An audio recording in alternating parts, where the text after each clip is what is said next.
everybody. Welcome live to the Jim Masters Show Live, entertainment, lifestyle, celebrity talk show series. Jim Masters here in the host chair as always, reporting for duty. We're here in the New York area in the United States. It's time to have a great show with all of you. Thanks for tuning in and watching all around the globe. We hear from you all the time. We get all the emails. We get all the messages. We get the private messages. We get the Facebook messages and on Twitter, which is now X, and Instagram. And we get the comments on the YouTube channel and everything else. And we thank you so very much, letting us know that you enjoy what we're doing here, bringing back that lost art of conversation and style here on what we call the Jim Masters Show. And somebody that's joining us right now, we're so excited, comes from a legendary musical family. We have Elvis Aaron Presley Jr. Yes, that's right. Right here and right now on our show. And we're going to have an amazing conversation. We're going to talk about some cool things he's worked on, about his journey, about his passion for music, about the musical legacy as well, and so much more. This is an exciting episode of our show, and we thank you guys for joining us. If you want to comment during the show, you can, of course, celebrate with us as well. Let me tell you a little bit about our amazing guest who's joining us. He's in Ohio right now, Elvis Aaron Presley Jr., riveting performer with a rare capability to establish a very special rapport with his audience. His incredible singing voice, naturally reminiscent of the King, of Elvis Sr., and his fine sense of humor thrills audiences worldwide. It really, really does. And that's what's great about having an opportunity to really see him perform and to see him do his thing up close and personal. I don't know if you had an opportunity to see any of his music or hear it and see him in person. His concerts usually do sell out. So make sure if you hear about a tour happening, you get the tickets quick because they do sell out. People are fascinated by Junior's story. He has been represented by several prominent managers over the years too, including a 13-year association with the late Seymour Heller, who was also Liberace's longtime manager and close friend of Colonel Tom Parker. Mr. Presley Jr. has appeared in 18 countries and 6 islands. A gifted linguist, Jr.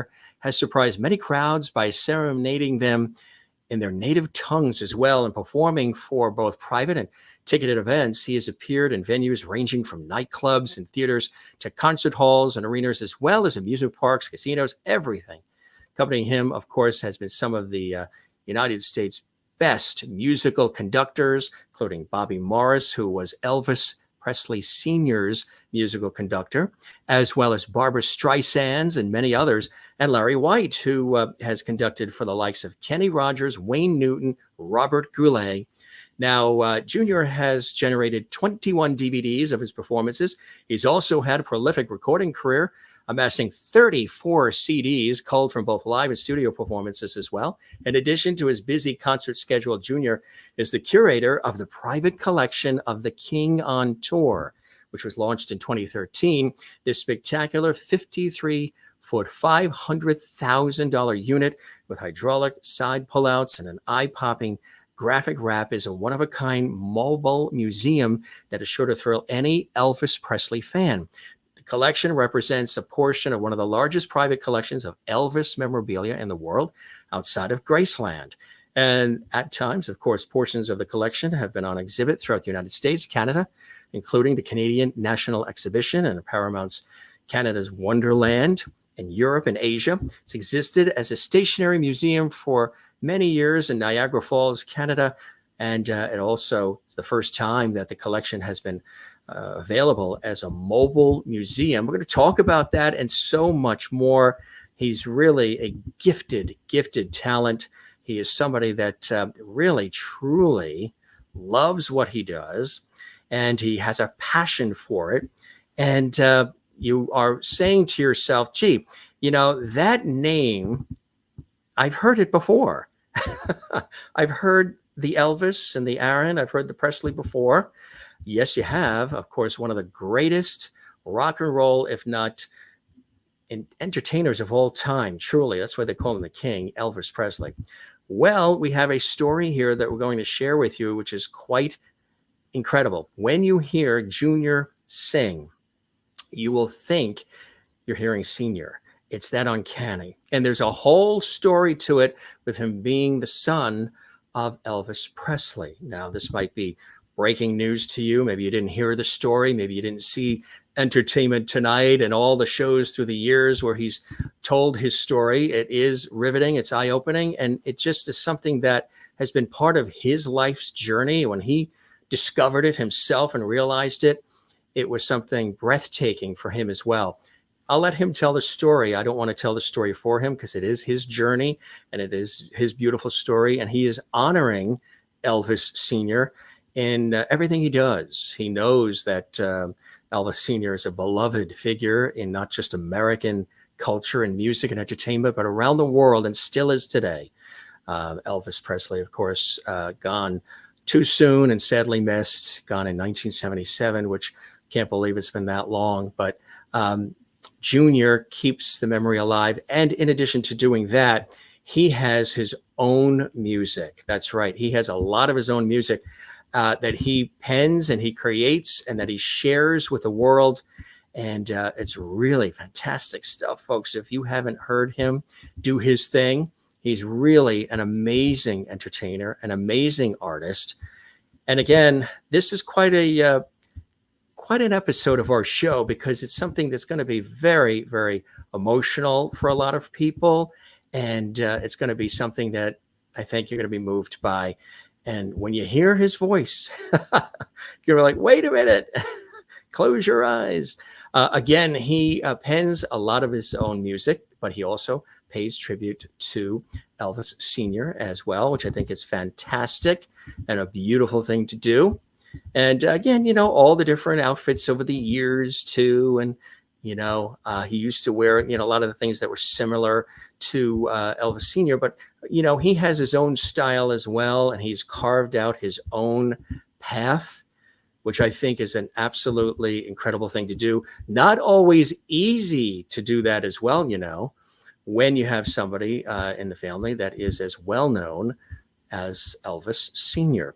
So with all of this said, folks, it's really incredible. As I mentioned, that private collection that tours the world is incredible. Rollout exhibits and so much more. Matter of fact, the museum includes vehicles and costumes and other memorabilia from other celebrities too, like Roy Orbison, Liberace, Marilyn Monroe, Michael Jackson, Farrah Fawcett, Muhammad Ali, Barbara Mandrell, Linda Thompson, Skeeter Davis, and so much more.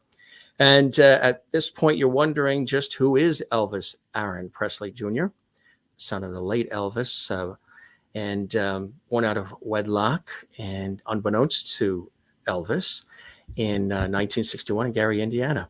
That's where I'll leave it. I'll let the star of our show today, our very special guest, tell us the rest of this very, very incredible story. He comes to us right now from Ohio. He's been traveling. He was in Florida. He's been all over the country. Let's welcome Elvis Aaron Presley Jr. We'll call him Junior to our show for the first time, and I'm sure not the last. Junior. Jim Masters. Wow, what an introduction. I'm telling you, you're the greatest. You've involved my whole life story all in just the introduction itself. I'm totally flabbergasted. It's fabulous. Well, I really appreciate it, my friend. And, this marriage of you coming on the show and us celebrating you and your talent has been really amazing because we have many mutual friends, it seems, and they have all been very excited. And I knew all about you for many, many years. And I guess you've found out about some of my work in television and radio and everything over the years. And I think that's a fantastic thing, my friend. We finally collaborated. It took 35 years, 40 years to get together. My goodness. I tell you. But we're here. We are and here. We're here to tell the story. And we're here to, first of all, I like everybody to know that, number one, I'm not here to take my father's place. He was the greatest entertainer in my books, along with some of the other greats like Liberace and so forth. But I'm not here to take his place, just to sing some of his songs. And if I can bring back a memory or two with his voice, that's great. I'm also, doing my own material for years and years and years. I started recording back in 1979.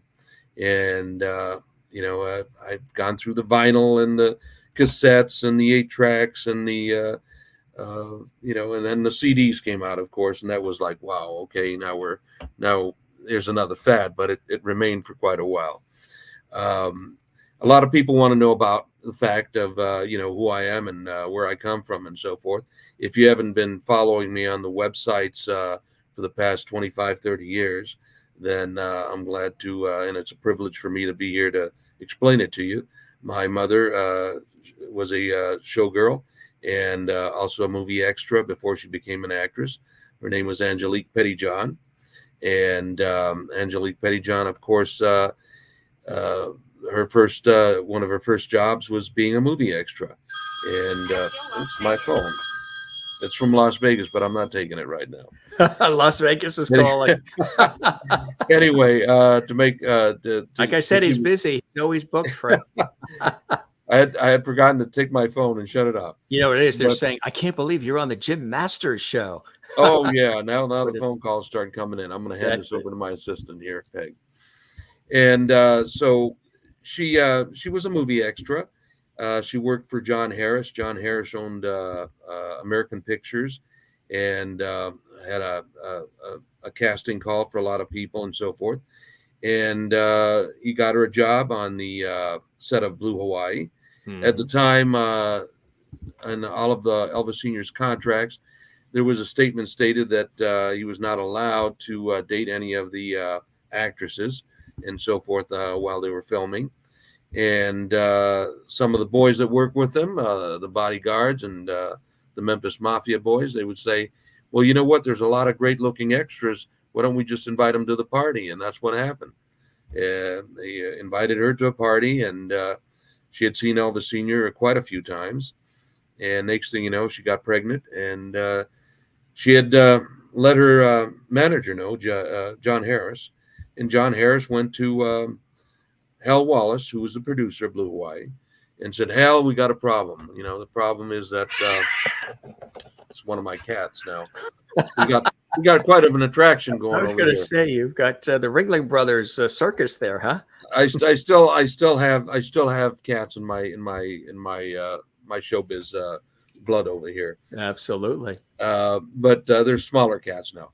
Yeah. Anyway, this is a rare one. So Angelique Pettyjohn, had the statement, of course, that she was pregnant. And Hal Wallace said, well, we have to hush this up. We can't talk about it. John Harris, we must definitely, take this with a grain of salt and see what we can do. And let's contact Colonel Parker. So as soon as the Colonel stepped into the picture, that was basically the formula. Colonel Parker was an orphan infant to the circus himself many years ago. And he decided, well, to hush up the secrecy, not to have an abortion, was to give this child to a couple that's in the circus. And Ringling Brothers was the base, because Ringling Brothers had brought in a lot of foreign acts on a 2 to 4 year contract, and then they would ship them back. And after the 2 to 4 years, you wouldn't hear about these performers anymore. They worked for a lot less money, and his formula was basically to get rid of the child, and the child would then disappear and end up going to a foreign country. But it never happened. My roots took place. I was given up to a beautiful couple that were in show business, the Vargas family, and I was in the circus business at the age of 5. I was a clown in the circus, and a shoeshine boy. And I started taking care of some of the little critters that were born, like the tigers and the cubs. And when the little tigers and the cubs were born, they'd give them to me as a pet to play with, and I'd have them from 3 to 6 months. And then they would take them away from me. But I'd put a little collar on them and a leash, and I'd walk them around. And it was a beautiful little thing. They were just like a dog to me, And at that time, you didn't know the musical history or legacy, did you? No, I didn't know till I was all. 21 years of age. 21. It was kept from me. It was a signed deal that they had not to reveal anything. and I was just given up for adoption in that circumstance. And the sad thing is that I didn't grow up knowing who my real father was till I was 21 years old. When I was told at the age of 21, that made a big difference. I had to really adjust to myself and realize that what would I do 40 years from now? Would I regret being Elvis Presley Jr. if I didn't come out to the public, or would I just continue being a success in a different way? Because my my business led later, since I love the big cats, the tigers and the lions and so forth. I became the youngest person in show business to work with the big cats. Uh, of course, my guys were leash trained, and I ended up doing motion picture work. I ended up doing magic shows, appearances as Tarzan at Knott's Berry Farm and Circus in Vegas and all across the United States. I was the Lord of the Jungle. Uh, you could have said I could have had a reality show back then and been very, very successful with it. But my cats have appeared in movies like Cat People with Natasha Kinski. That was my Black Panther. I also had Sahara, two of my cats in the movie Sahara with Brooke Shields. Running Wild, we did Rolex commercial, Kit Kat chocolate bars, Oh yeah. the last of the Lincoln Mercury Cougar commercial, and so forth. So my career was pretty much set. I was doing very, very well with working with the big cats. But meanwhile, I had a spare job, and that was singing. At the age of 16, I started to sing and do these little honky tonks and appear in honky tonks. And I couldn't get onto the Las Vegas Strip because I didn't have the right connection for it. And one day I was discovered by a gentleman that came out and saw me performing as Tarzan during the day at Circus. And in the evening, he says, "Well, my goodness, let's go out for dinner." I says, "No, I got to sing. I've got a show to attend to," and so forth. He said, "Well, where are you singing?" I said, "Well, off of Boulder Highway, outside of the Las Vegas Strip area." And so he met me at one of the honky tonks, and he said to me, he says, "Boy, he says, you should be in one of the lounges." And he says, "I can get you in there." And I said, "Well, do you know anything about entertainment, sir?" His name was Monty Cole. He was about 5'2", and he looked like Colonel Sanders, always dressed in a nice suit. And he said to me, he says, "If I can put a girl to fly around the world, I can certainly get you into a lounge Mm. in Las Vegas." And I says, "Hold on, putting a girl to fly around the world, who may this girl be?" And he says, "Well, I was the promotional manager of Amelia Earhart." So Wow. my first manager was Amelia Earhart's promotional manager, and he got me in Very immediately. happy he didn't have you do any Why? gigs in the Bermuda Triangle. I did Or I not might be fly with him. talking I to a never flew blank with him. screen right now. Never flew with him. He only he was with me for about 5 years, and then he passed away at the age of 89 years old. After that, Bobby Morris stepped into the picture, and Bobby Morris was my father's musical conductor from 1969 to 1970. He opened up at the International. He was also the entertainment director of the International Hotel, and under the leadership and the owner of Kirk Kerkorian, who came up to his office and said, "Can we get a conductor?" And Bobby says, "Well, I can conduct."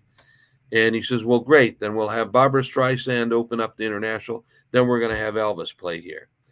And so Bobby Morris took me under his wing and put me in all the big hotels in Las Vegas.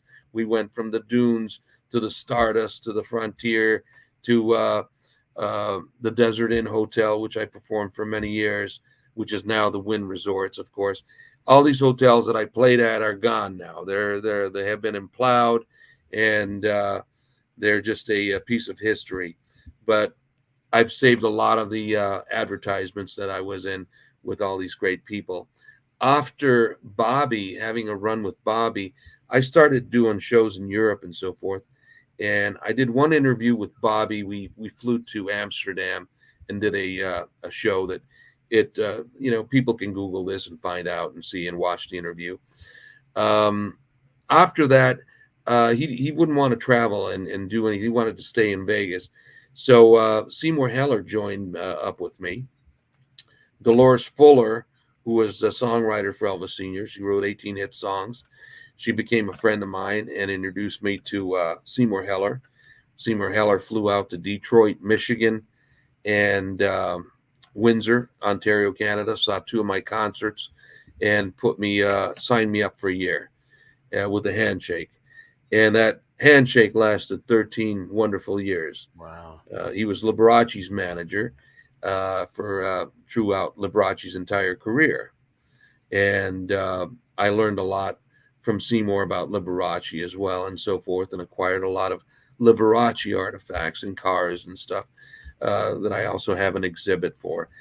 But working with Seymour Heller was great. I mean, it was fantastic.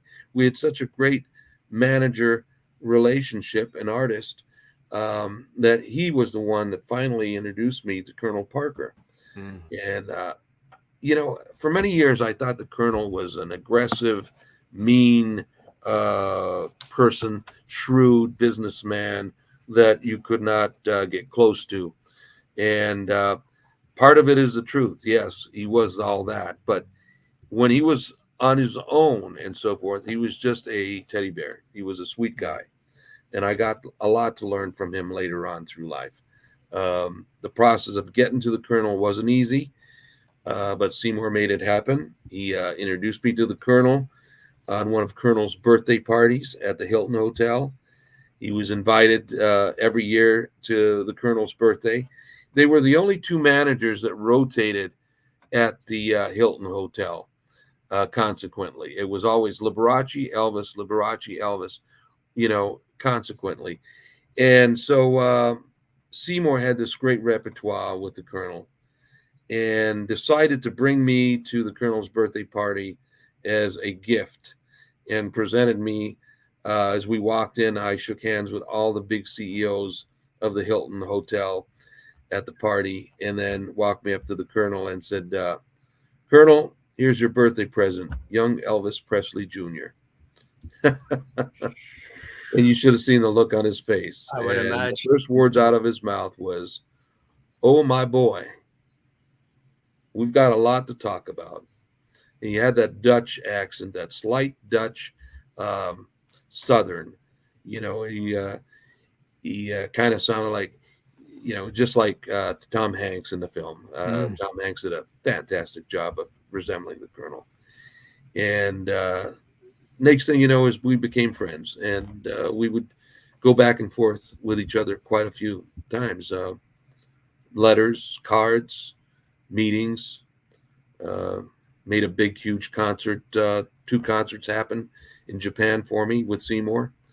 First concert tour in Japan was 18 cities and 18 nights in 1996. 1997, 23 cities and 23 nights. So it was a fantastic rapport that I had. And following Seymour, after Seymour passed away, I had Jack Gordon step into the picture. Jack Gordon was LaToya Jackson's manager. That's right. And at the time, Lisa was married to Michael Jackson and so forth. And so I had a 5-year run with Jack Gordon. And that was kind of interesting. I acquired a lot of Michael Jackson stuff through Jack and so forth, which became another exhibit later down the road. But there's a lot of stories to a lot of these pieces and so forth. After Jack, I had Anthony Cardoza manage me for a while. He was the movie producer of Bigfoot and Hell on Wheels, if you watched that back in the 70s, the original Bigfoot. And he had some ties with Don Podlar. Don Podlar was the manager of Three Dog Night and the Eagles. And Don's brother Richie wrote a lot of top hits for Eagles and Three Dog Night. So Don Podlar then became my manager.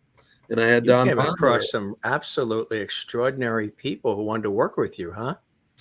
I was very, very fortunate, and they knew all about me. They've heard about me through all the other managers through the years, and they've seen the success of my shows that we had, and it just followed a pattern. I had Milt Suchin after Don retired. Milt Suchin was my manager for a while. He represented Shirley Jones and Debbie Reynolds and Phyllis Diller and Debbie Boone, which I performed with all of these greats as well. So that there was another great time and effort that I had as well with my stream of fabulous managers that I adored their stories of all the entertainers that they worked with. When you first, that's just extraordinary, the amount of people and these names who have been a part of entertainment and American culture and music for decades and have worked with some of the greats and these opportunities that came along. When you first realized you've lived 21 years of your life and you then find out the information that you are related to Elvis Presley himself, what was that emotionally like for you? Were you nervous? Were Well, you scared? Were you elated? Were you questioning it? I was I'm all shook up. you are I was all shook up you are when nothing but a hound dog. when I heard that. I thought it was a joke. To tell you seriously, I thought I'd done something wrong, and my parents were trying to pull something on me. But they were always very honest and truthful to me. The parents that raised me, that adopted me and raised me, were my parents, um, and that can't be taken away from me. I was fathered by Elvis. My birth mother, Angelique Pettyjohn, God bless her soul as well. It had to be that way to save Elvis Sr.'s career. A lot of people don't know the tremendous pressure that an artist and a manager's under if something happens and goes wrong.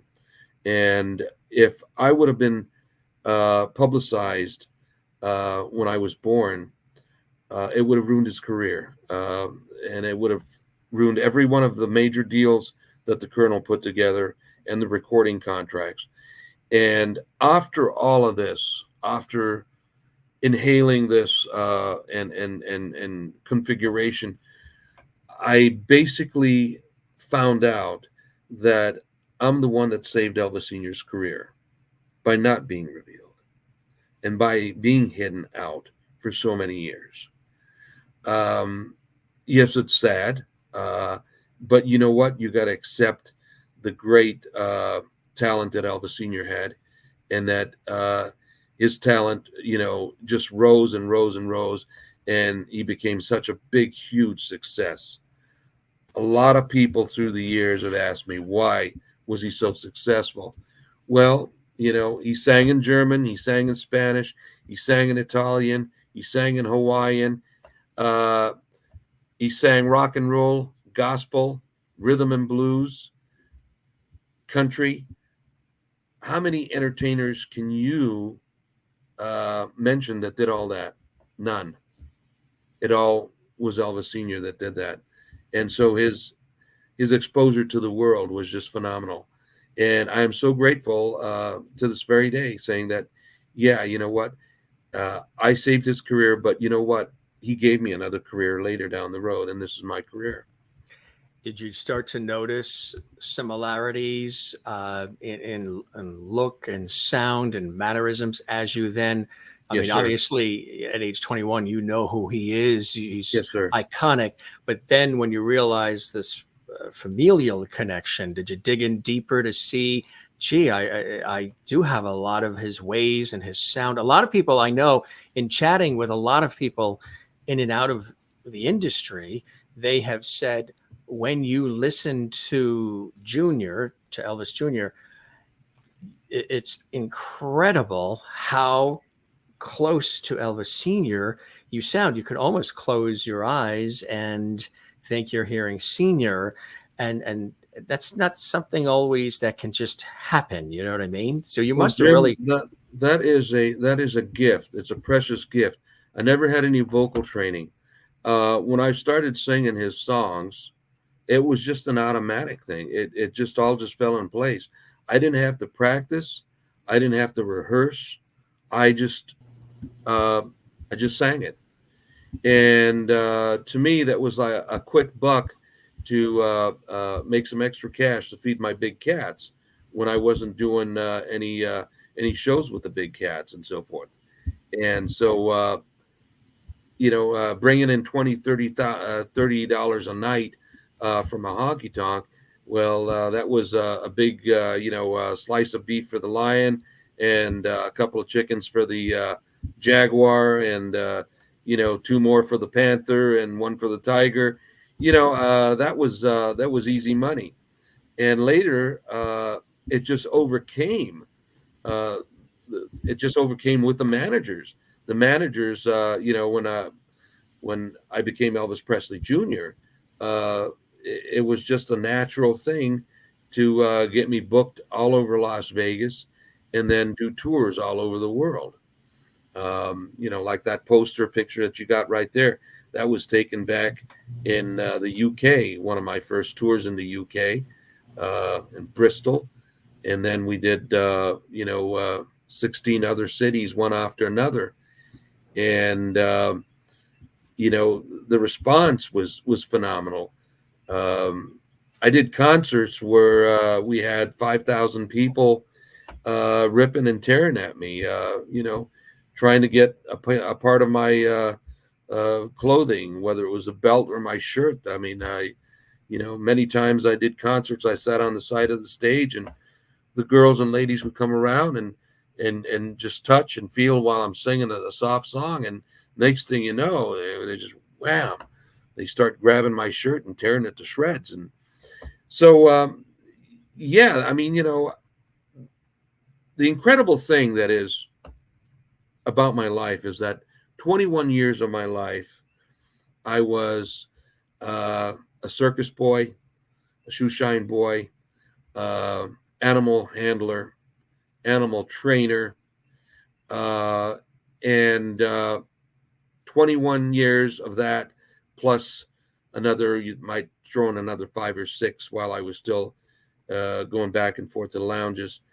But right now, uh, I could say that after the 21 years, 42 years of my life has been as Elvis Presley Jr. And the 42 years of my life are a full complement of Elvis Sr.'s life of 42 years. So I've sang more of his songs than he did. And if you add it all up, I'll be 63 this year. God bless you. That's so amazing. I'm sure it hasn't always been easy. If you say that, you are the son of or the No, it wasn't daughter easy. of, No, you've had to absolutely not. really sort of prove A yourself. lot of And skeptics, and there's still skeptics even out today, there. I'm sure there might be people who are Absolutely. like, I mean, there's skeptics. Oh, absolutely. But you know what? That's fine. I'm glad that there are skeptics out there because most of the skeptics that have come to see my show, there'll be 50% of the people that have heard about me and 50% that never heard about me at all. And that was because I never had a hit record back then. And it wasn't up till 2020 that I got my first gold record when country singer Rose Angelica approached me and asked me to do a duet with her. And I said, what song would you like to do, Rose? And she says, how about Welcome to My World? I said, man, that's an old song. That's a recording that Eddie Arnold did yeah, and so forth. And she says, yeah, but it's going to be played on internet radio and it's for the classic country listeners. And boy, I tell you what, I recorded that with her as a duet. It went gold, it went platinum, and it went multi-platinum. And then after that, I recorded with Donna Cunningham, who is another country legend of doing an opening for country stars through the years, like Alan Carl did. And next thing I know is I'm recording another great famous song, uh, and bang, it becomes gold and becomes platinum. So up to date now, I've got 10 golds and 17 platinums of internet radio play around the world. And I'm fortunate that all of this has become a part of my life. And but we're going back to the skeptics. The skeptics don't know about this. They haven't followed my trail. If they open up their eyes, they can see a 40-year track record uh, on the internet. They can see shows of me when I was really young. They can see interviews like yourself that you have mentioned, a lot of prior interviews that I've done, and so forth. So that opens up their eyes as well.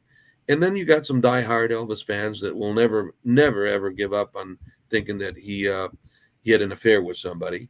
So, but that's all right too. I mean, there's people that love to listen to Kenny Rogers, and other people don't. And I accept it with a grain of salt. I love what I'm doing. I'm not trying to capitalize on Elvis Sr. because I'm doing my own stuff as well. And uh, I'm here to entertain. And it's really amazing. It's such a beautiful story as well. Your parents, were they aware at that time that Elvis was your biological father, or was that a shock to them as well when you found out you were adopted and you learned around the age of 21? Was that news Well, at the for all of you? beginning, they really didn't know who Elvis Presley was. And that was good because that's what the Colonel wanted. He wanted somebody that didn't know anything about Elvis Presley.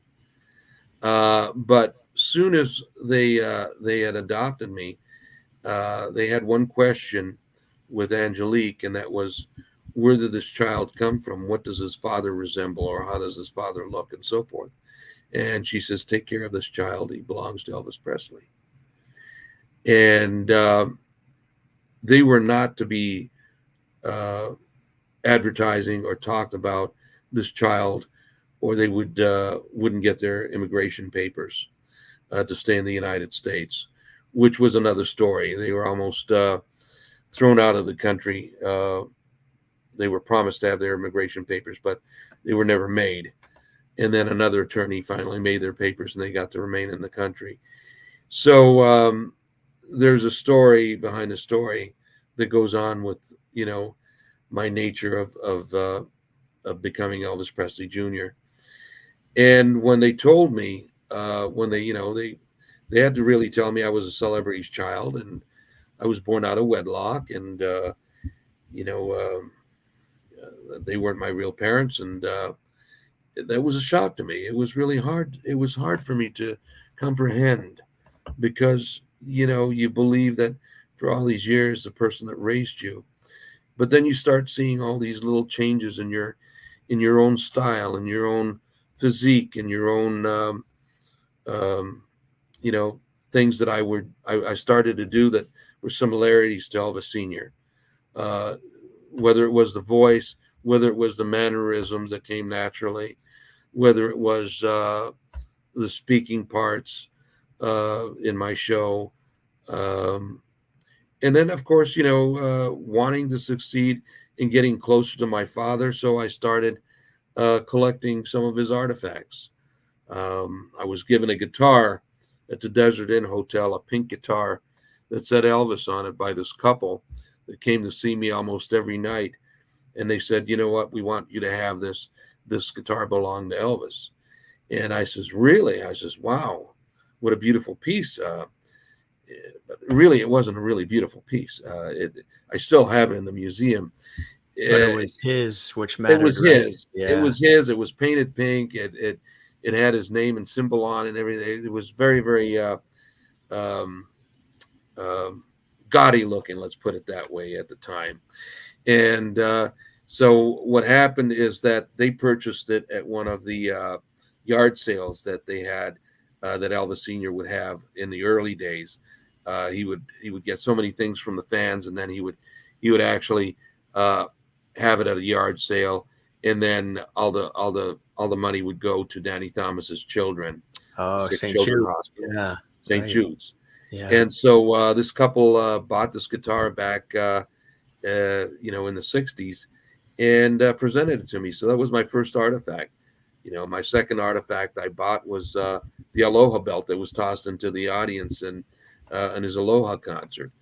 So I wanted to get close to my father, and so I would end up going to all these auctions and buying his stuff, and taking things off of the auction block before they even hit some of the public, like a pair of his underwear. I says, man, I don't want that to be seen out there by the public. So I bought them, and I put them away. I never showed them to anybody, even in my own museum. I said, no, I'm not doing this, and I would purchase things. I ended up, I mean, that's the bottom line, literally. well, I got to know a lot of the people that work with my father through the years, and that added acclamation to everything. Charlie Hodge, who was right-hand man, he actually signed the last will and testament, which I'm in. There's 3 pages out of 13 pages in Elvis Sr.'s last will and testament, brother and sister. See, that's another thing the skeptics don't know. They have no idea of what the will had and what the will concluded with, and so forth. I had some of the top lawyers out of Memphis that worked in Memphis and would also buy things on the auctions where we met at the Hilton.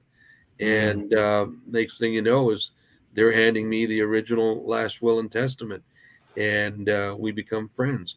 So You got the right to also carry that name too, right? I mean, you have legal documentation that you went through to be able to have that full name. Absolutely. All of that, all of my documents are federal documents. And so I'm acknowledged as the only official son of Elvis Sr. Of course, born out of wedlock. If you're not born in the household, you're a whole different entity. Most people know that I have been adopted and so forth, that you're not really welcome into the family till someone really says, we want you here, or so forth. So you either go with the flow or you decide to go in a different direction. And so my direction was to persuade this career and entertain people all over the world, and give them what they want. The hair, the sideburns. That's one thing I couldn't get away from. All the Elvis fans have always said, oh, you should grow the sideburns back. Oh, you should comb your hair this way, and so forth. You reminisce your father, and you're closer to your father that way. So that's the only thing that's there of that. Do you feel a responsibility to honor and celebrate him and continue his incredible legacy as well, Junior? Well, I do that with the museum and my shows. People that come to see the shows that have never seen me before end up waiting in line for an hour for an autograph, or get some of the memento sign that they purchase, or so forth, or just to get a selfie picture with me, or to have a little conversation. There's so many people that have been based in the military with Elvis Sr. that have come up to me through the years and said, I just saw the suit that I remember your father wearing when I was in the military, and so forth. And I would like to tell you my story of being in the military with your father, and so forth. So they're great stories. I mean, and the stories range all the way from Hollywood to Memphis and to Vegas, and so forth. The collection that I have is it's very rare, because I've got some of his cars, I've got his jewelry, costumes, movie props, stuff that were used, for his films, and so forth.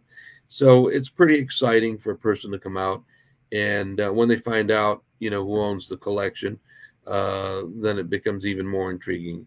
Sometimes I do a guided tour and talk about all the artifacts on a personal level, and let people sit in the one of the cars, the pink Cadillac or the Rolls or Stutz or so forth, and then they get really excited about the whole thing, and so it just brings a lot of satisfaction that I've accomplished my goals already.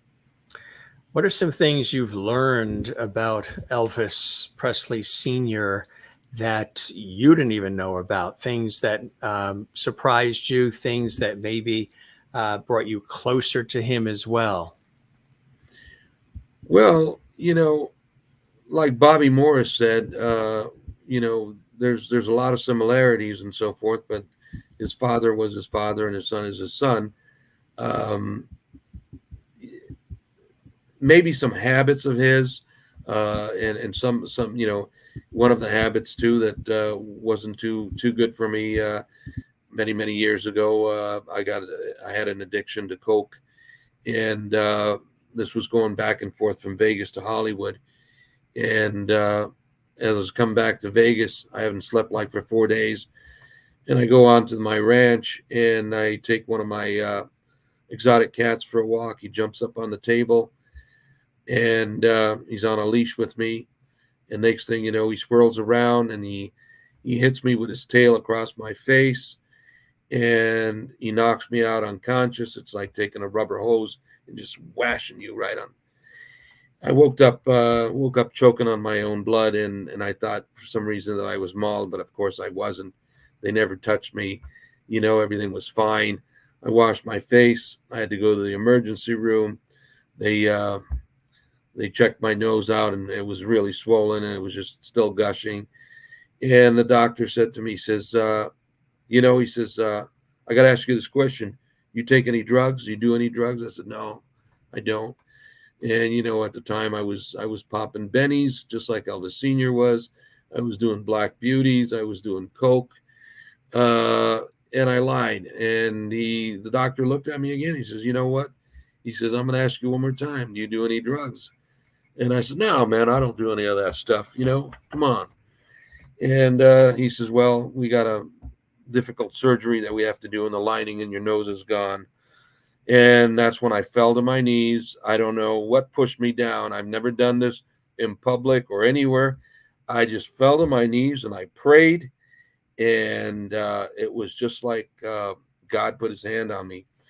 And next thing you know, I come out of surgery and everything is fine. So I decide now not to go back to Hollywood anymore. We were starting to get ready to sign up and do some major work in Hollywood. And I just had to keep away from all the people that I was associated with, and some as well that were in Vegas. So I went to Canada, and I started a career down there for 23 years. I opened up a showroom. I had a museum in Niagara Falls, Canada for 18 years. I was doing very well. And despite of that, going to do this and trying to leave the people that you knew that were associated on doing narcotics and drugs, put me to the side. I never touched the stuff again. I rehabbed myself, totally rehabbed myself. And so, I know that one of the things, he was popping bennies back in the Army and so forth to keep awake. And, that was a no-no. I don't drink. I don't smoke. So,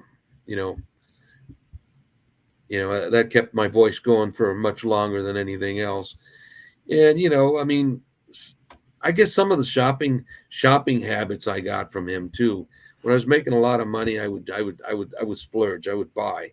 I'd go and buy exotic cars and his cars and other people's cars and famous people and so forth. And so I guess I got a little of that in my blood too, of acquiring stuff And the and fancy going on clothes too, crazy huh? shopping fees. The fancy clothing, all of it.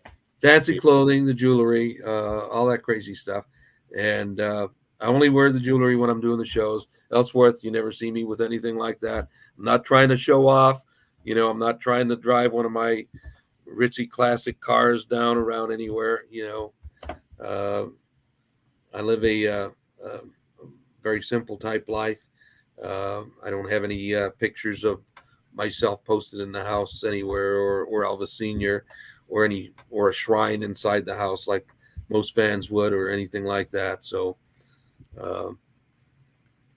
I'm like What? you. Well, you know us television people, right? Uh, um, it really is a fascinating story, and to be so open and authentic and real about it. I know it hasn't been easy. People just think everything is always glitz and glamour, and oh there's yeah. so much behind the scenes to make things happen.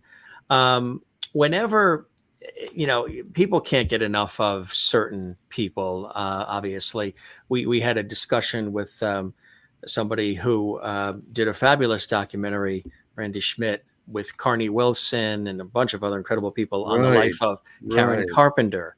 So right. there's people like Elvis Presley and Karen Carpenter and Michael Jackson and Lucille Ball and so many others where people just can't get enough of them. What do you feel is the continued lure and allure of Elvis Sr., even today, all these years later, where people love him, they can't get enough of him, and of course, you pay homage to that and are very appreciative and grateful for that as well. Well, like I said earlier, Jim, he was so unique that he stood out amongst all the great celebrities and so forth. And there's still a few celebrities that were as great as he was. Liberace, for instance, and Dean Martin and so forth. I adore those people.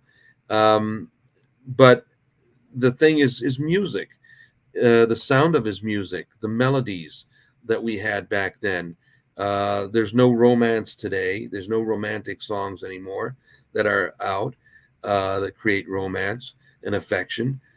So he had all that. And when people hear that stuff today, and I know because a lot of young kids come up to me, and when I say kids, 18, 20, 30, they're basically saying to me, man, I can't get enough of this music. Where can I get more of this? How can I listen to more of this music?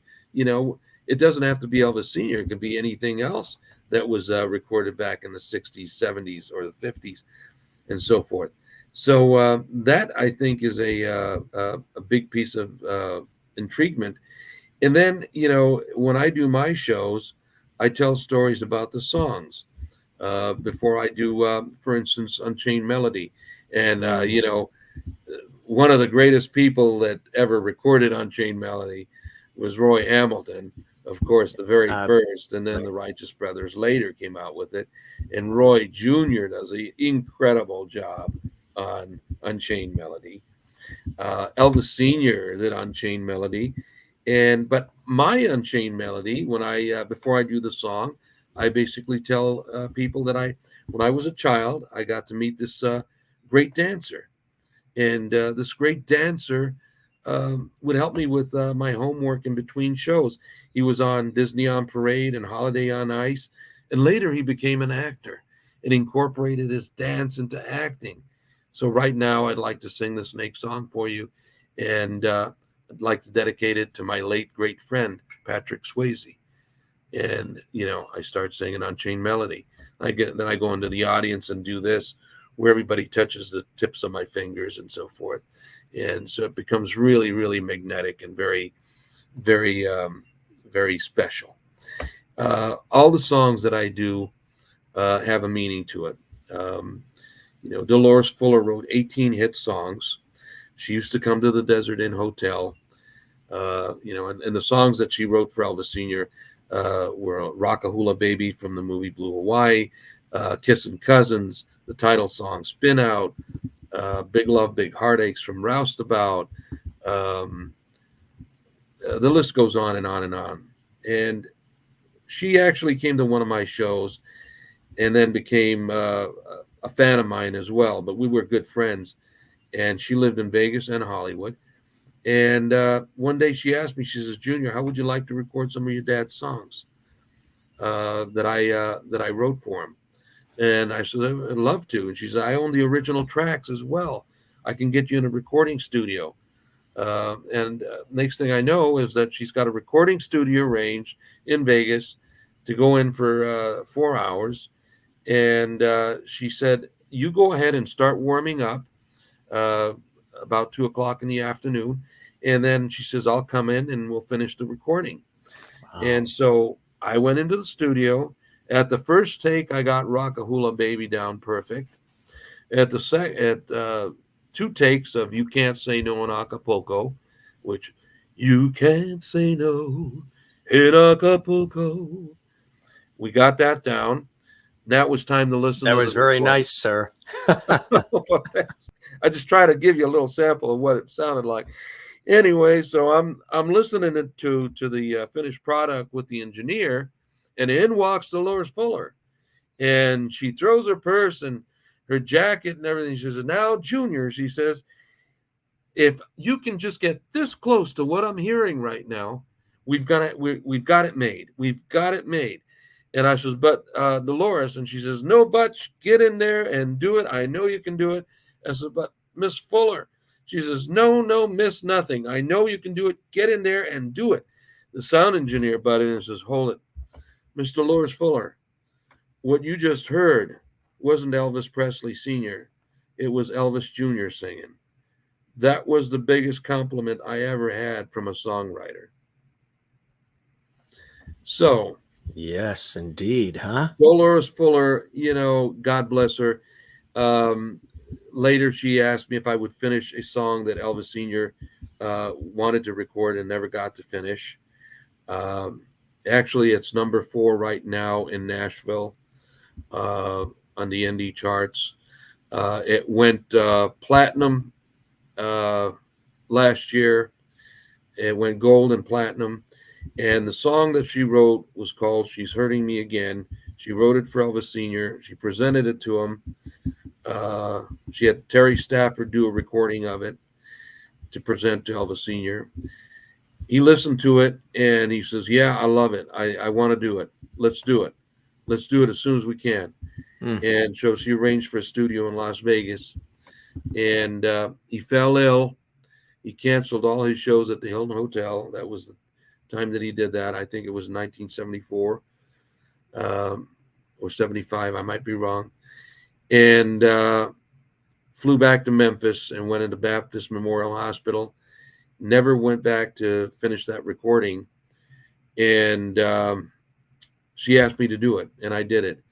And it was fabulous that after that, she wrote me a beautiful letter, and I've kept all her letters that are going to go on a book someday. And in her letter, she stated, 30 years later, my work is finally done. And, it took basically another almost 18 years to get it released and get a hit out of it. And she would have loved to have seen that gold record when it hit the airwaves. You've had an opportunity. Thanks for sharing that beautiful story. You've had an opportunity to be welcomed by so many people, whether it is Hollywood or the Vegas community, including people like Wayne Newton, Mr. Vegas, and so many others. Right? Tell us about the folks Wayne. who have welcomed you, and they understand your talent and your background, and they love having you around. Well, I tell you, Liberace, he welcomed me into his house. He had made a lasagna dinner once, and I learned a lot about Liberace. You saw him as the Mr. Showmanship with the Rolls Royce, the diamond rings, and the cars and everything. And when you went to his house, he was in a robe, and he was a chain smoker, and he had 14 poodles. So I was fascinated at that. It was like, wow, this guy is pretty normal, and boy, can he really cook, what a dinner. And, and later to be hooked up with Seymour Heller. Wayne Newton, I did 3 autograph sessions with Wayne. And one was at Wooly Bullies in Detroit, Michigan. He was playing the Palace, and I was playing right across the border at the Top Hat in Windsor. And Martha Reeves from the Vandells, myself, and Wayne were doing autographs. Later down the years, I presented Wayne with a special belt buckle. It's a silver belt buckle. It's a giant silver feather. It's about this big. I should have had some of the stuff out to show you. And embossed. It has a thick plate of gold that says Wayne Newton on it. And I was wearing mine that says Elvis Presley Jr., and he admired it when I walked in his dressing room, because a Navajo thing, and being a native Indian that he was, the symbol of the natives, of course, was the eagle's feather, and the highest honor you can do is give someone an eagle's feather. So I walk in his dressing room, I'm wearing this big, huge eagle feather belt buckle with my name in solid gold on it. And he looks at it and says, "Man, that is beautiful. That is great." He says, "Where did you have that made?" And I says, "Well, I own 2 of them." And he says, "Really?" He says, "Wow." I says, "Yeah." And he says, "Why 2 of them?" I says, "Well, I says, the second one I have made for you." So I gave it to him as a gift. I've got pictures of it, presenting it to him. He was just totally in awe with that. But, he was Mr. Las Vegas. And to me, he still is Mr. Las Vegas. There's no other Mr. Las Vegas that comes on the strip that tries to use his name as Mr. Las Vegas. He was Mr. Las Vegas. And, and him and my father, people love to go to see his show, especially in the later years, because he sang 75% of Elvis Sr.'s material. Right. He opened up with 2001 and CC Rider and got right into it and everything. And then you'd hear someone yell out, "Blue roses for red roses for a blue lady." "Daddy, don't you walk so fast." What are your personal favorites of Elvis Sr.? I really don't have any. And it's really hard to say I have a personal favorite, because all of his songs were great. They all have a different mood. They have a different feel to it, and so forth. So, when I do his songs, I enjoy doing every one of them. I've been asked that question many times. What is your favorite song, and so forth? And sometimes, it becomes to be a really gospel song, like How Great Thou Art, because it brings out so much feeling. And then you get into a rock and roll song that uplifts everybody. So sometimes they just holler out their songs, and I'll just do them one after another, bang, bang, bang. Which is really amazing. We actually have some music here that you sent along, and we can play, a cut or two here. Tell us about Love Me Up. Love Me Up. Well, a friend of mine had that out many years ago, and gave it to me and says, "Hey, listen, I want you to record that. And if you can, man, turn it into a gold." Well, I said, "Oh, I'd love to." It was over 20 some years later that, and more than 20 some years. What am I talking about? It's got to be at least 35 years. I recorded it about 15 years ago, and it's got its own feel to it. It's almost like a CC Rider for Elvis Sr., and I love doing it.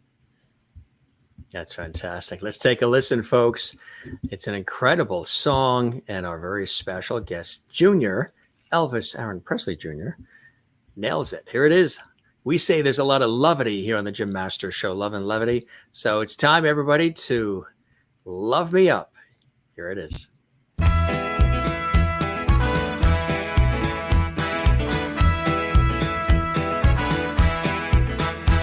Wanna find me a woman who'll love me like you do. Won't be much left of me, baby, when you get through. That's alright, just hold me tight, I'll be your loving God. Just to keep on loving me till love me up. You know how to spark me, I care to my desires. I bring me down the ashes and smother out the fire. Well, that's okay, I've had my day, I'll be your loving God. And I keep on loving me till love me up. Gonna keep on loving me, baby, till I want more love than you. If I can't hold on what I got, I'll run away from you. You got to feel a feeling crawling up my spine. You got to know the tension, you're barely in my mind. If that's alright, just hold me tight, I'll be your loving cup. Gotta keep on loving me till love me up. All right.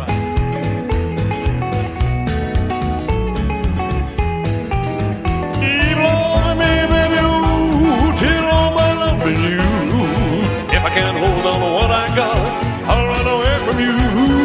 You got to feel the feeling crawling up my spine. You got to know the tension, you're barely in my mind. If that's alright, just hold me tight. I need your loving cup. Gonna keep on loving me till love me up. Baby, I want you. Baby, I need you. Baby, I love you. Just to keep on loving me till love me up. Baby, I want you. It's a great song. Love me up. You really can hear. You can hear the similarity. Extras in town. Who wants to play again? Well, that was something that Elvis Sr. never recorded either. He never recorded "Love Me Up" or "She's Hurt Me Again" or a lot of the songs that I do and so forth. But it gives a special feel to the audience and so forth to reminisce. And my show is not like most of the impersonators' shows at all. I'm not wearing the jumpsuits or anything like that. I'm being myself, and I'm telling the stories. If I do certain songs, like I said to you, I opened up for Del Shannon in 1983 in Reno, Nevada, hot August nights, Reno, Nevada, and the MC of the show was Wolfman Jack. And I know a lot of your viewers and listeners knew the Wolfman. Oh, all right, baby, can you dig it? It's the Wolfman coming at you right here, right now on stage. The fabulous Del Shannon. Anyway, I opened up for Del Shannon, and then I got a tap on my shoulder outside because it was an outdoor gig. It was nighttime, and tap on my shoulder, and basically it was one of the bodyguards. He says, "The Wolfman wants to talk to you, wants to meet you." And so let's go to the limo, and that's where he was sitting in between the sets of the artists. And so we get to the limo, and the limo door opens up, and all of a sudden this big huge puff of smoke comes out the car door. I thought the car was on fire. I was like, whoa, what's going on here? And I hear a voice, "Come on in." I got in the car, and it was the Wolfman. He was smoking in there, Oh, yeah. Oh, it was good stuff. Oh, man. Anyway, I sit down. I said, "Wolfman, where are you? I don't see you." He says, "Get off of my lap. You're sitting on me." Well, that was it. That broke the ice. After that moment, next thing I know is I'm doing shows with the Wolfman. I'm doing appearances on the Graffiti Gold show and his tours and stuff like that with the Cadillacs, the Flamingos, the Contours, the Coasters, the Ink Spots, the Treniers. I mean, the list goes on and on and on of so many great acts that he worked and had emceed, and I got to work with him, be privileged, and even go as far as back as one of the entertainers that let me in to the Sands showroom. That was Ricky Nelson. Ah, yeah, wow. And a friend of mine was a substitute drummer for Ricky Nelson for 3 days. And we got to the backstage area, and Ricky Nelson opens up the door for us. I got to meet Ricky Nelson, and I got to see him at the Sands several times. And whenever he would come back to Vegas, I would go backstage and meet with him. So there's so many great little stories about, some of these entertainers that were so great. Ronnie Dove, I did concert shows with Ronnie Dove. He had "One Kiss for Old Time's Sake," "Say You," "Just a Little Bit of Heaven." Ray Peterson, Corina, "Tell Laura I Love Her." And all these people, they taught me something. They taught me respect with the audience. They taught me how to sell myself to the audience. They taught me that I would do merchandising autograph sessions, no matter how long it lasted.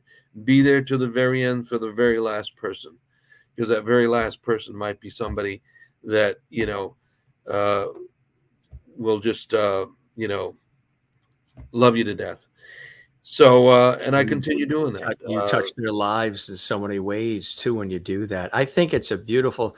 I've been through my work at PBS and elsewhere with a few people like yourself who will be there to the very last person.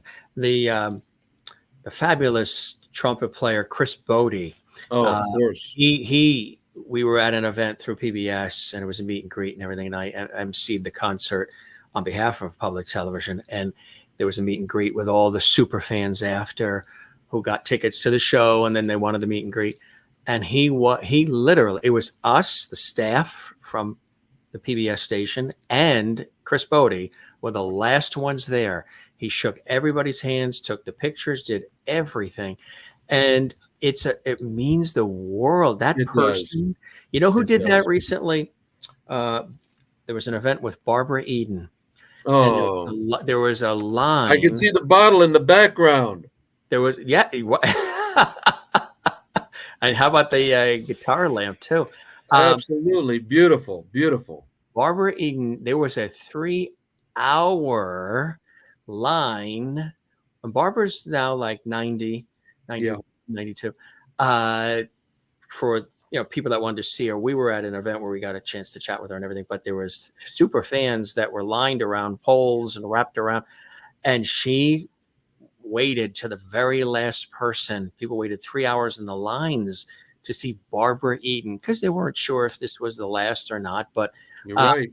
And she took pictures for all of them. She did their autographs. I mean, it's people who know and appreciate those who support, because the ones who view and listen and fill the seats and buy the music and go to the movies and watch the TV shows. Absolutely. They're the ones who, and it's very emotional. The connection is emotional. There's the business side of everything, sure, but there is the understanding. And I think some of the most successful people in these industries know that it is those who support and love that really carry it through. Right. And then also there is this deep connection they have with you, the person that they're rooting for you. They want you to succeed. They want to be there for you. And I think it's a beautiful thing. I know that even in my work in television and radio on the air all these years, that it's those who support and listen and watch my work. And I love having a chance to chat with them and meet them and interact with them, because I know how much, even if it's in a supermarket, and when you have your baseball cap on and you have your 5 o'clock shadow and your sweatpants and you're just getting lettuce or something, or Home Depot, you're getting, I don't know, plywood, and somebody comes around the corner. I'm like, are you? I think it's a beautiful thing. And to shrug that off or run away from that is not the right Jim, thing. One of my happiest moments, like you have just described all this too, is when I do my autograph session. Before I start it, I always have my team look and find out if there's anybody that's handicapped waiting in line, if they're in a wheelchair, or if they're on crutches, or anything like that, disabled and so forth. I bring them first to the table and I let them pick out some merchandise. And I always give a lot of merchandise away, especially to the handicapped people that are waiting and want a piece of the action and so forth. So I'm blessed with having this stuff, so might as well give it to some people that really need it and can't afford it and so forth. And that's beautiful, Junior. The other thing is, in the very end of my shows, I do one song that's very special. Of course, it's Trilogy. But before I do American Trilogy, I usually want to see all the veterans, and so we bring the house lights on and ask anybody that's a veteran to please stand up so we may salute you. And it is the most delightful thing in the world to see all of our veterans standing up like that. And then of course the American flag comes down with American Trilogy and everything, and it just it's a spectacular moment. But they made it happen. They made it happen. Right, exactly. Without the audience, I'm nothing. It's the audience that comes to see me and that wants to hear some of the songs and so forth. And a lot of people said, what really makes you, what makes me is the audience makes me. Right. Exactly. And you're very understanding, appreciative of that. It's a blessing. And that, again, contributes to your decades of continued success and why there are lines and there are sellouts and all these things. And you're also known by many names. We have that here. Names. Tell us about that one. I tell you what a beautiful... the words and the lyrics came to me and Johnny Rico when we were sitting down one day, and Johnny says, Johnny Rico was one of the first lounge entertainers in Las Vegas back in the 50s, the 40s and the 50s. And later he held showcases, and I became one of his favorites and so forth. And he said to me, I've got an idea for a song. Let's work on it. We worked on it together. And next thing you know, I've got the song written out, but I didn't record it for at least 20 years. It was 20 years later that I recorded it. Or 15 or 20. It's hard for me to remember all this sometimes. Yeah. Anyway, to make a long story short, I recorded in 1990 and released it on my gospel album. And once we released it on the gospel album, it was vinyl, of course. It went across the United States and all over the world to all the religious organizations. And I had tons of religious organization letters come to me. And one of them that stood out from every one of the letters was a letter from Pope John Paul II, wow. The Vatican in Rome, and acknowledging my song and the words and just the love of the song itself. So I felt very emotional when I had that. Then I re-recorded it later again one more time with a bigger orchestra. And so that is the song. I'm known by many names. It went gold. It went platinum. That's and it's incredible. Still in all the religious organizations are playing it now like crazy. And we have it here for the Jim Masters Show live viewers. Thanks for joining us, everybody. If you're just tuning in, if you missed anything, you joined us late, no worries, because this episode will be also archived on our YouTube channel, Jim Masters TV. If you are liking what we're doing here, give us a thumbs up, subscribe to our YouTube channel, drop a comment in the comments section, share this episode on your social media. Let us know how much you're enjoying and what are some of the things that you're enjoying and taking away from this amazing conversation. Here is our very special guest, Elvis Aaron Presley Jr. Jr. to us, I am known by many names. I can feel without blame, and I'm known by many names.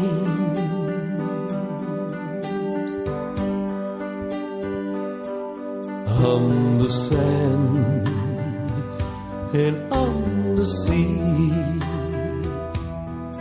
I'm the one who'll always be. I'm in you, you're me. I am one, but yet I'm three. I'm the angels up in the sky. I'm the words to the wise. I'm your ways, and I'm your friend, your beginning and your end. I'm the father of one who died.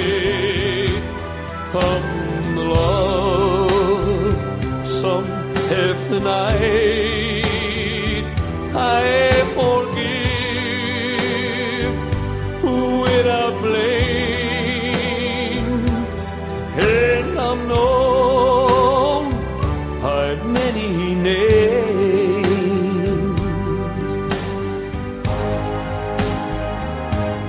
humble people of all the lands, hum the words of the 10 Commandments, hum the rain, the wind and the snow, hum the love of all you know.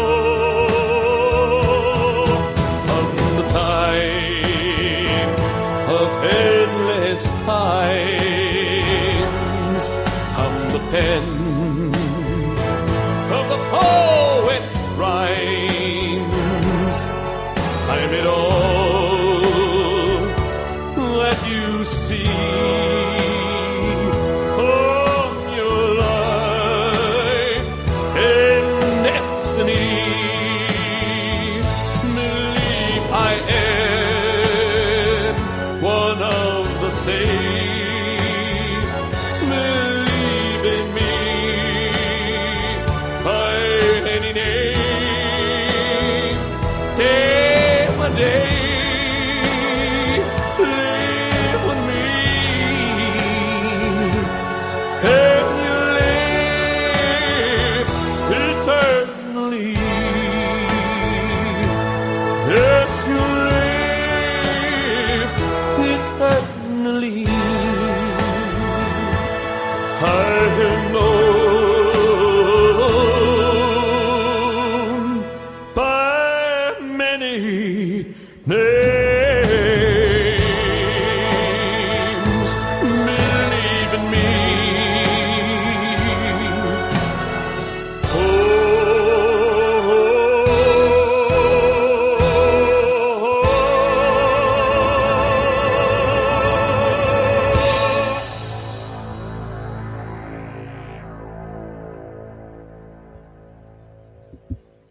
That's incredible. You know what's really incredible is when you have a guest who gets so into the song. But it's again, these songs are so good they want to play again. It's all right.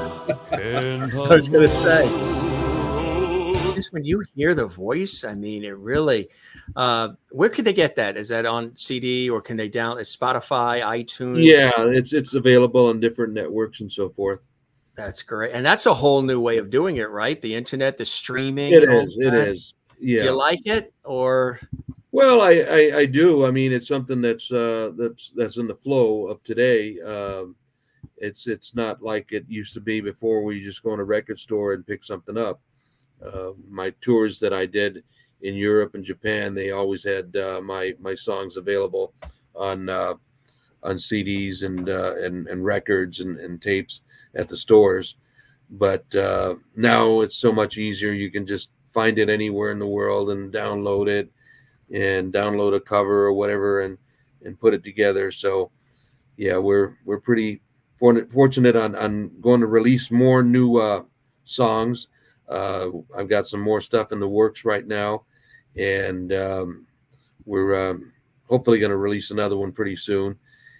And I've got that big show coming up in Vegas in May with Roy Hamilton Jr. and Benedito, Benny King's son. It'll be the three juniors. Isn't that incredible? Sons. Is that incredible? That's going to be an absolutely, and they were all guests on our show.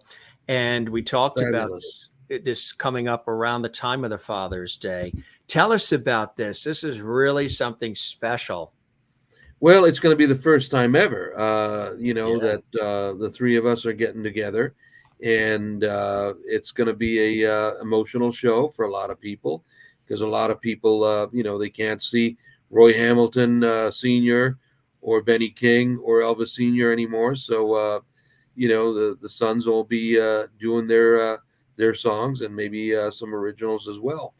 And, we're just going to reflect on some great memories and bring back our fatherly icons to life again, just for the moment. And we're all going to be ourselves. We're not trying to imitate or do anything like that. And so I'm looking forward to it. these guys have been great. We've been talking on the phone quite a bit and everything. And Maria Hamilton, she takes care of. She's unbelievable, isn't she? She's a spitfire. She Wow, is she's a great incredible. gal. She can manage If you're having Roy a bad and day, just talk to Maria. She'll lift you right fabulous. up. Hmm. Fabulous. So we're looking to do some more shows, in Vegas and everywhere else. Hopefully, a tour that'll go across the states at one point, and maybe into Europe. That would be the one of our goals of achievement and so forth. But I've met a lot of juniors through the years.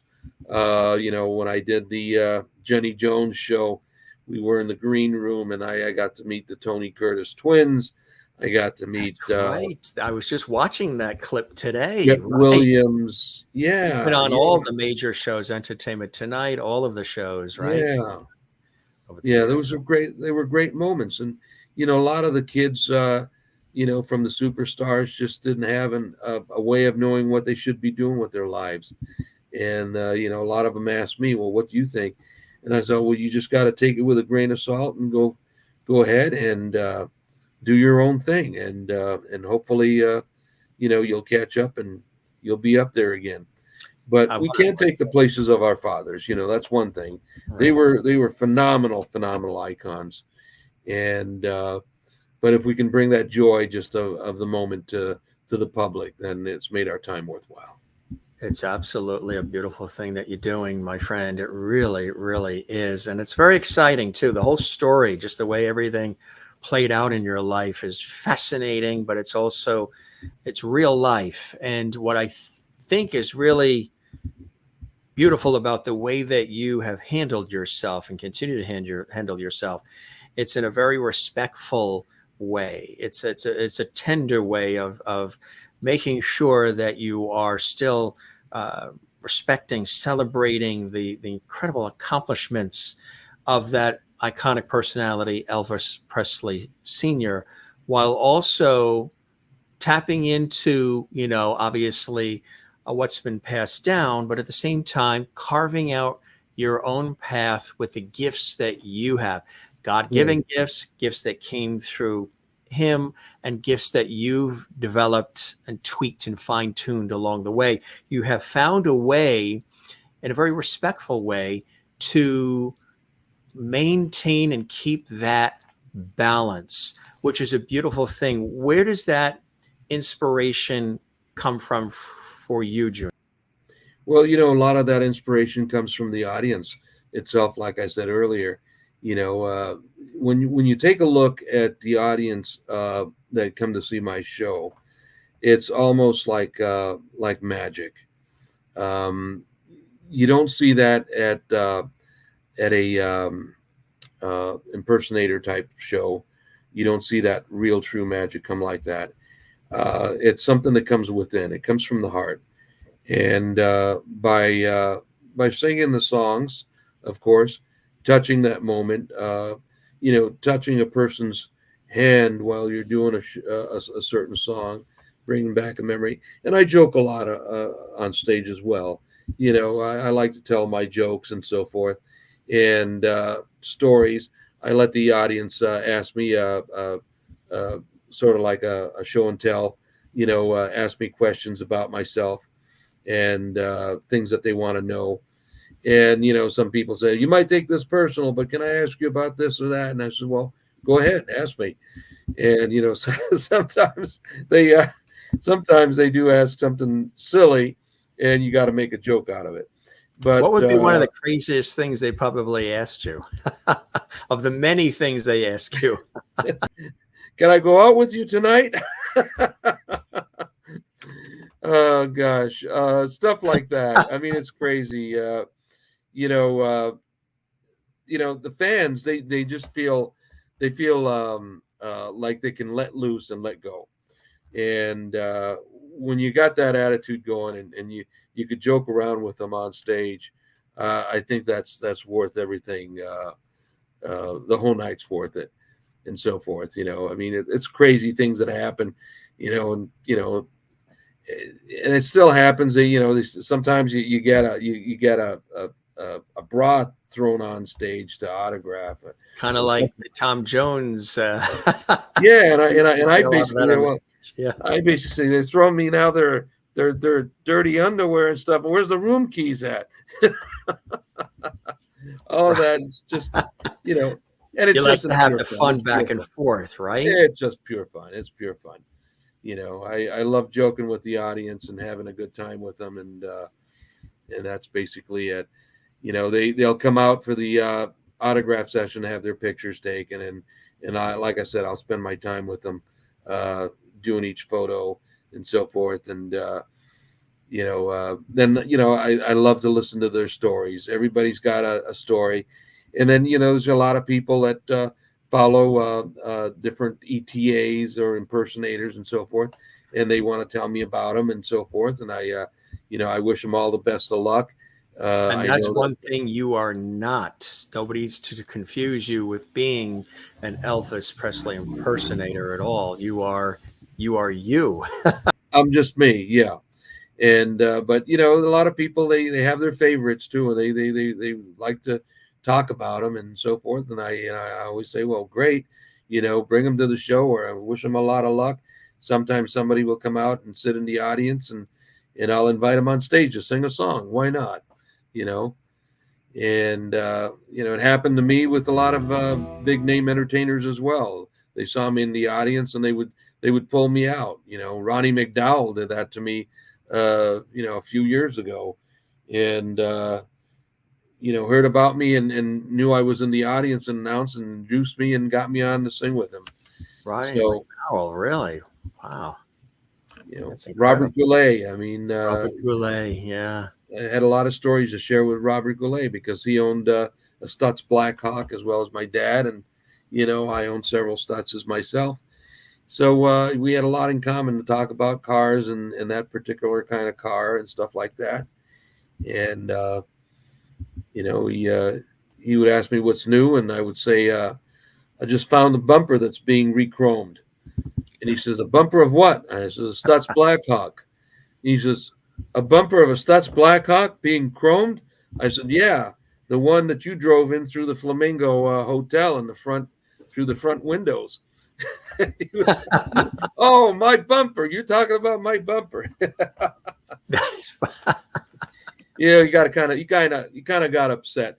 He was playing at the Flamingo Hotel, and they shifted his show to a matinee, and I could never see Robert Goulet doing a show in the matinee hours because he's a nighttime owl, and his voice has to be contoured for the night, and so the hotel pissed him off, and he had a few drinks and he just drove his Stutz Blackhawk through the front of the hotel, and basically told him to take this job and shove it.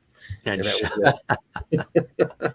you, with all the stories, you and I were chatting, we always chat with our guests before we go live with our shows. We check the audio and the video, make sure everything's good.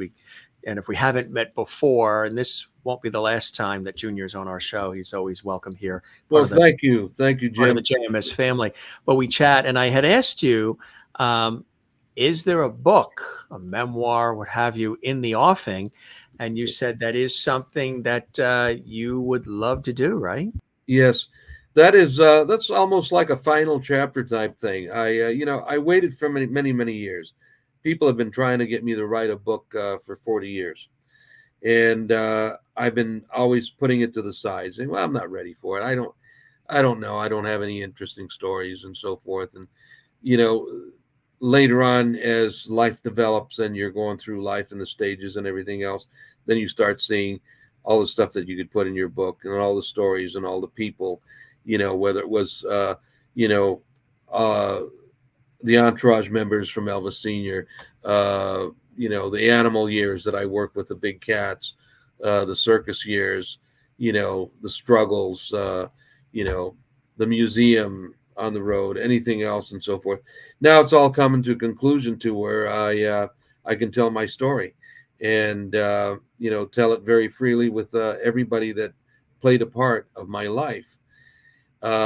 If we ever do a documentary, I've got tons of video clips that nobody's ever seen before of shows unless you were at one of the concerts and so forth. You know, like let's say, for instance, I was asked just the other day, what was the biggest attendance that you ever played to? Mm. And I says, my biggest attendance was 250,000 people, Mm. 1987, with Ronnie Hawkins, New Year's Eve, Nathan Phillips Square in Toronto, Canada.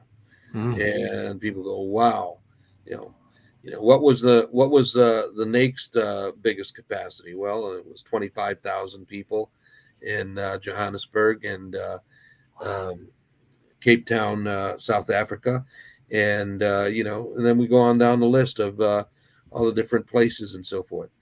You should have sang So, that song, I Get Around, because you sure do. Wow. well, and they're all, everything's categorized. So I'm gonna definitely want to do a documentary of my life and show a lot of pictures, a lot of video clips, and so forth.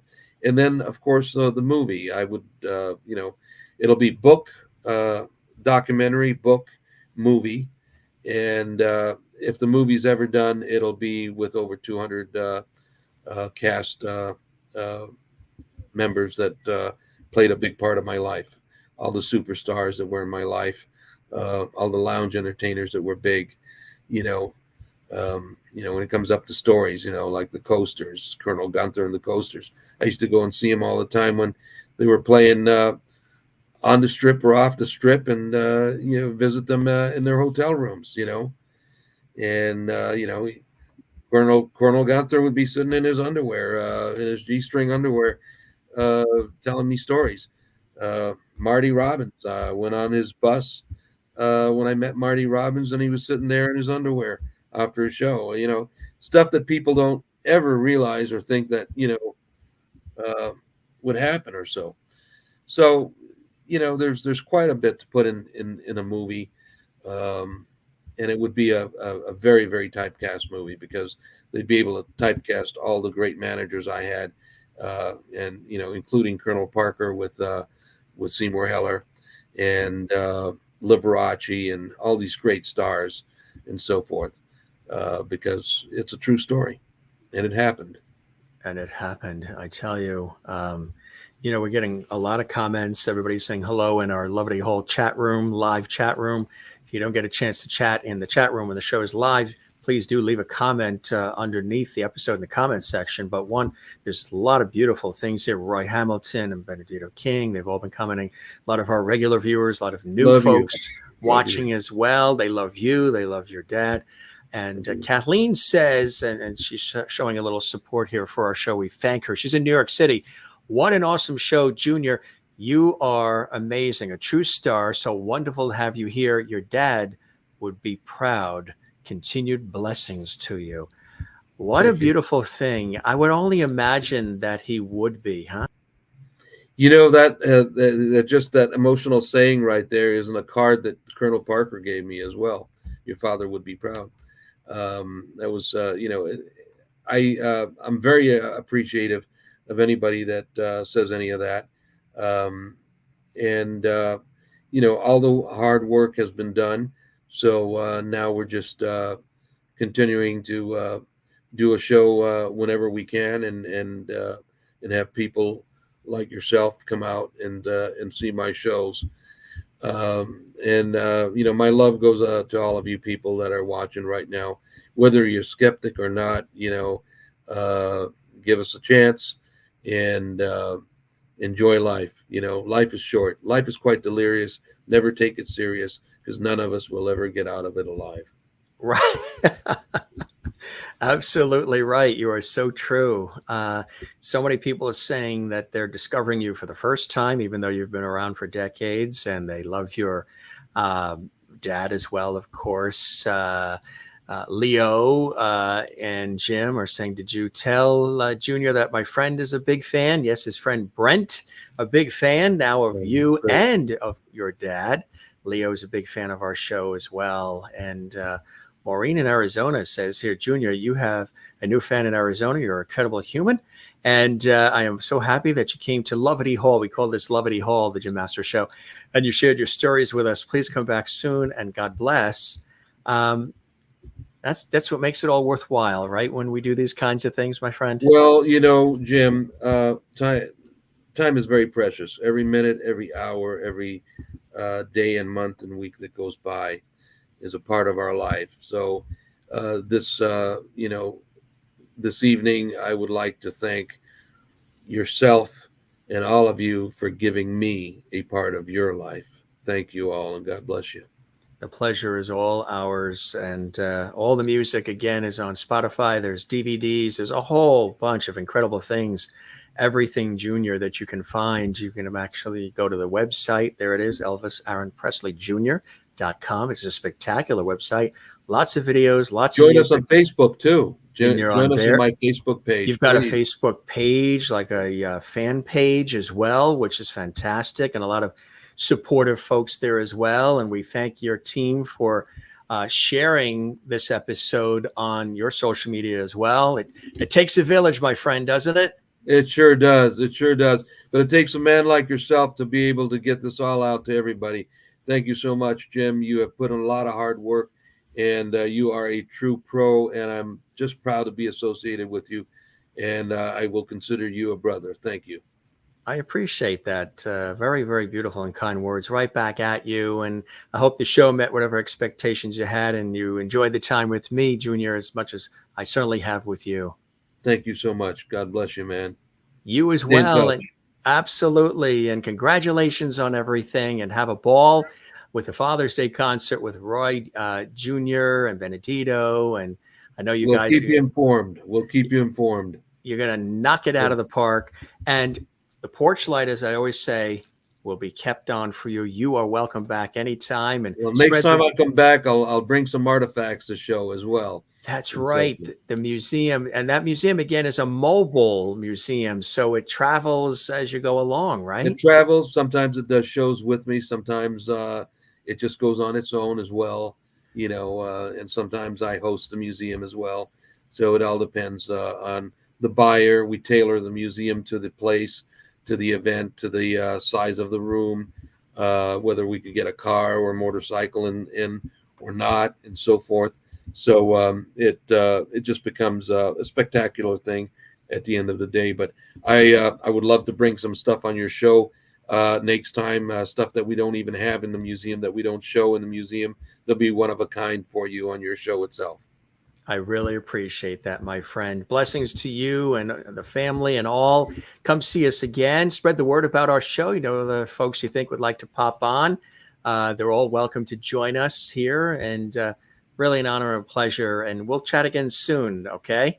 All right. Thank you, Jim. It's a fabulous time, fabulous hour. God bless you.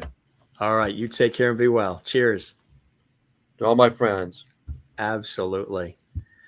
There he is, Elvis Aaron Presley Jr., as we call him here. I said, do you want me to call you Elvis Aaron Presley Jr., Elvis Jr.? He said, Jim, my friends call me Junior, so just call me Junior. And I think that's a beautiful thing. What a story, right? And there's so much to the story. We really just scratched the surface on this episode of the Jim Masters Show Live Entertainment Lifestyle Celebrity Talk Show Series. If you enjoyed this episode, don't keep it a secret. Tell everybody you know about our Entertainment Lifestyle Celebrity Talk Show Series. We have done hundreds and hundreds and hundreds of episodes. Give this episode a like on our YouTube channel. There's a thumbs up icon there. Click like, and also share the episode too with your friends on social media. You can share the link and drop a comment for us in the comments section. That helps us grow. And and when you subscribe to the YouTube channel, Jim Masters TV, which costs nothing, you just click subscribe. That helps us grow as well and reach more people around the world.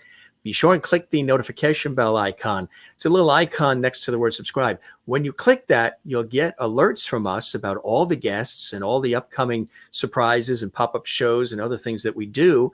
And you'll never miss an episode, especially when they're live. So you can participate in our lovely whole chat room and interact with me and our guests and with one another as well, which is something we do here.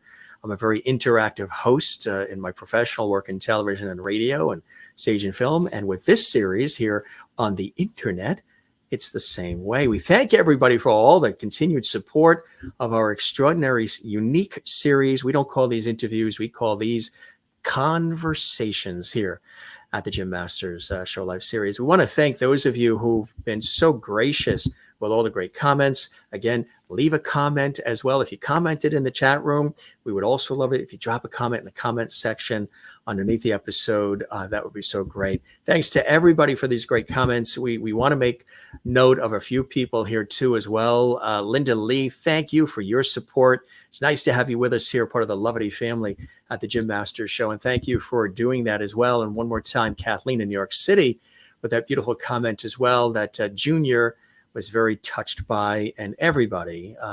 You had some music here. And again, if you want more music, go to iTunes, Spotify, go to the website, and you can, get it all, and Amazon and all the rest. And look for when he's coming to a city near you. And also when you see that big sort of bus coming, it's going to be really cool because the memorabilia, Elvis and otherwise, is all in there. What a phenomenal story, truly. And when you got a chance to hear him sing a couple of songs for us here, very uncanny, huh? The sound, unbelievable. But he has also his own style, sort of chip off the old block, but he has his own style and his own music that he shares with the world. And, he's very appreciative of the fans. And I think that's a beautiful thing, as he mentioned. We had such a great conversation about all of that. Don't forget, also coming up, for those of you watching this live. Now, if you're watching this a year from now, this is old news. But if you're watching live, check out this event that's happening with some other phenomenal, fabulous guests who've been with us as well.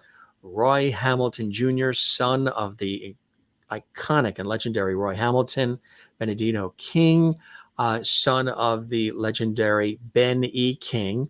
Both gentlemen were guests here on the Jim Masters Show live series. If you didn't see those episodes where Roy was here and Benedito was here, they performed as well. Check those episodes out. And now Elvis Aaron Presley Jr.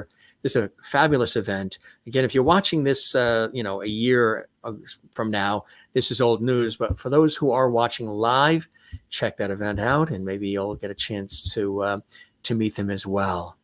Don't keep it a secret. Perfect there. Don't keep it a secret about the Jim Masters Show. Tell your friends, tell your family. What we do here is something quite special, and we love having you here.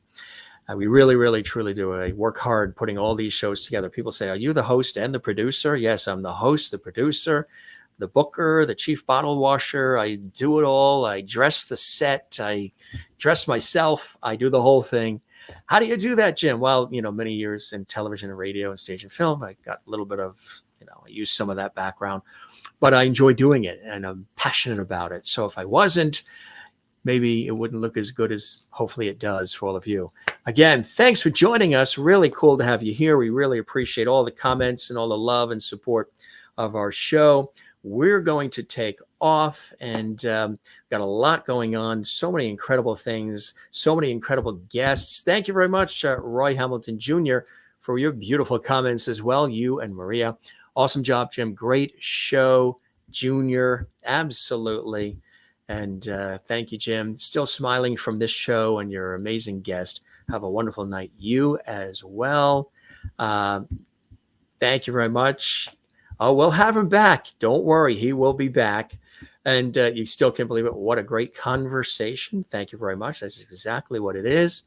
And, I love this. Linda Lee is saying, I will tell all my friends and fans about your show. Thank you very much. I appreciate that. That means the world. Wonderful show. Thank you. Anybody that's joined us for the first time, welcome to the Jim Masters Show, Lovity family here. And everybody who watches all the time regularly, the faithful, the Lovity squad, we thank you for being with us here as well. And Maureen in Arizona, thank you very much as well. You have a wonderful rest of your day as well. You like the jacket, huh? Yeah, I figured I'd get all sharp and snazzy for our sharp and snazzy guest. A little Vegas here. Actually, believe it or not, this is a cool jacket. I mean, it's got blue and black. This jacket I've worn doing emceeing, Master of Ceremonies work for MGM, hotels, the MGM Grand, and emceeing a lot of their events and emceeing some of their contest promotions. So I have a bunch of these kinds of glittery jackets that play beautifully when I'm doing that work for MGM, which is kind of cool. So thanks for noticing the jacket. I appreciate that. And again, like, comment, subscribe, spread the word, and come see us again. I'm your host, Jim Masters, thanking you and everybody watching around the world for your time this time. Till next time, don't forget to love one another and take care of one another and love yourself. Very important to do that. We thank our very sharp and snazzy and good guy guest. He's an all-around good guy, Elvis Aaron Presley Jr. in the house here at the Jim Masters Show. We appreciate Junior. We pulled that shot just because it's really cool. It's almost like he's peering behind me there in that shot. That's why we grabbed that one. But he's a regular guy and he's a good guy. We also want to acknowledge the birthday of somebody else very special, Carol Burnett, the incomparable Carol Burnett's birthday. Would you believe Carol Burnett is 91? Boy, where is the time going? I had an opportunity to meet and chat with her. She is a delight. She's a gem. She's a treasure. She's a comedy genius. And she is the real deal. Warm, funny, affable, no airs about her, no ego. The incomparable Carol Burnett. Well, I mentioned it on social media. You can find me as well on Facebook and Twitter, X, and Instagram at Jim Masters TV. And we wished Carol Burnett a happy birthday there as well. But here on the show, we wanted to do it since this is her birthday. Happy birthday, happy and healthy, Carol Burnett, the one and only. Not too snazzy here, huh? Wow. Talking about all these fantastic people on our show, Elvis Presley and Elvis Jr. and Carol Burnett, and leaves you kind of speechless and tongue-tied. All right, gang. Benedito King says, Jim, you never cease to amaze me. You are phenomenal. And Junior, great show. Thank you, Benedito. Appreciate those kind words, really. And you guys are going to have a great time with that Father's Day concert, I know. Thanks again to Elvis Jr. Thanks again to all of you. Come see us again right here at the Jim Masters Show. We'll keep the porch light on for you as well. We love having you here. And for all of us, take care and be well. We love having you here. See us again. We'll keep the porch light on for you. I am Jim Masters. And cheers.